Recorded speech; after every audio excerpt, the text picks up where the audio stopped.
Hello friends, welcome to రాస్లాస్ kitchen. ఈరోజు మనం ఈజీగా త్వరగా సింపుల్గా అయ్యే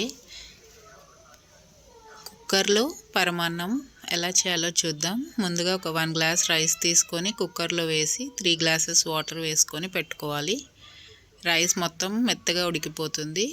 ఇప్పుడు అందులో ఒక పావు కేజీ బెల్లం తురుముకొని వేసుకోవాలి. అదంతా బెల్లం రైస్లో కరిగేటట్టు స్టవ్ మీద చిన్న మంట మీద పెట్టుకోవాలి. చూసారా, బెల్లం అంతా కరిగిపోతుంది. అది మొత్తం కరిగాక స్టవ్ ఆఫ్ చేసుకొని పక్కకు పెట్టుకోవాలి.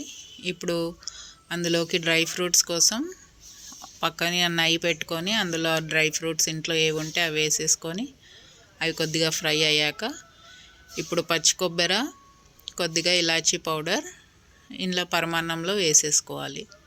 వేసుకున్న తర్వాత ఇప్పుడు మనం డ్రై ఫ్రూట్స్ని వేయించుకున్నాం కదా, అవి కూడా ఇందులోనే వేసేయాలి. అంతే, ఎంత సింపుల్గా ఈజీగా కుక్కర్లో పరమాన్నం రెడీ. ట్రై చేయండి ఫ్రెండ్స్. ఇప్పుడు శ్రావణ మాసం వస్తుంది.